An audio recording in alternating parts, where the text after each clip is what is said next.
The Titanic submersible that gripped the world's headlines met its end in what the US Coast Guard calls a catastrophic implosion that killed all 5 passengers aboard. But the search that led to this discovery and the race against time to find the passengers alive became a 5-day multinational rescue operation that captured global attention, not least due to the connection to the Titanic, the unsinkable British ship that met its tragic ending in 1912. Here's how it all unfolded and what we know so far about what happened. This is an incredibly complex search operation. We're losing time and we're losing opportunity to find them alive. OceanGate shouldn't have been doing what it was doing. On Saturday, the 17th of June, OceanGate's Titan submersible prepares for its voyage to the century-old wreck of the Titanic. That day, British billionaire and adventurer Hamish Harding, one of those aboard the sub, posts online saying, "A weather window has just opened up and we're going to attempt a dive tomorrow." He doesn't post online again. At 8 a.m. on Sunday, the Titan submersible begins its descent, triggering the 96-hour countdown, which is the window of oxygen supply the vessel has from the time it's sealed. It should be a 2-hour descent to the wreck of the Titanic, which lies at a depth of 12,500 feet in the North Atlantic Ocean. But 1 hour and 45 minutes after setting off, communications between the sub and the surface vessel are lost. This moment, it later transpires, is seemingly important. The submersible has been scheduled to return to the surface at 3 p.m, but it fails to appear. The Coast Guard is notified at 5:40 p.m. By Monday, US and Canadian ships and planes are swarming the area, some dropping sonar buoys that can monitor to a depth of 13,000 feet.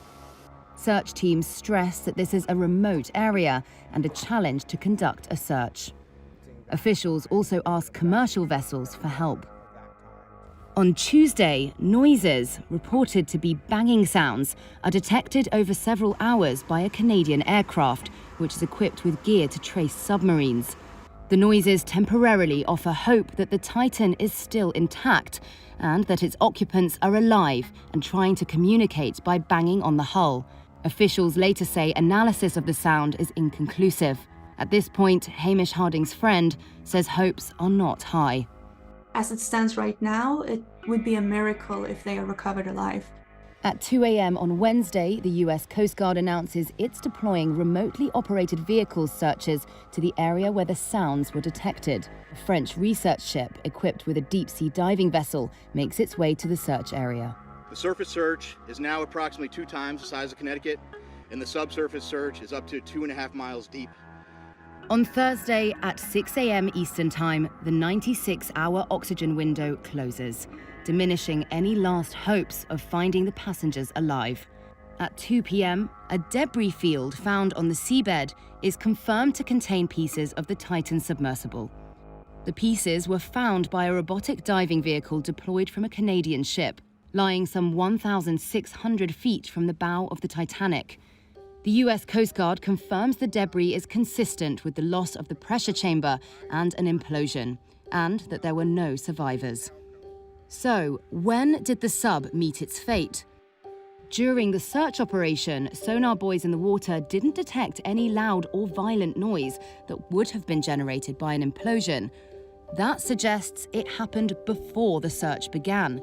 The position of the debris field near the Titanic seems to suggest the failure occurred near the end of its descent, all the way back on Sunday around 9:45 a.m. when contact with the sub was lost.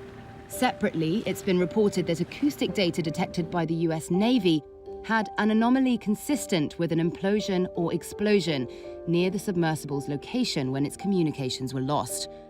In an interview with Reuters, James Cameron, who directed the Oscar-winning movie Titanic and has ventured to the wreck in subs himself, said he learned of the acoustic findings within a day and deduced what it meant.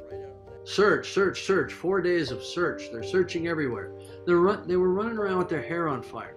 The sub was right where it was. It was literally on the seafloor below its last known position. Look, Monday morning when I first found out about the incident, within an hour and a half, I had the following information. They were on descent. They were at 3,500 feet. They lost comms and tracking. We got confirmation within an hour that there had been a loud bang at the same time that that comms were lost. I knew what happened. Sub imploded. I sent emails to everybody I know. I said, we've lost some friends. The sub has imploded. I really hoped and prayed I was wrong, but I knew it wasn't.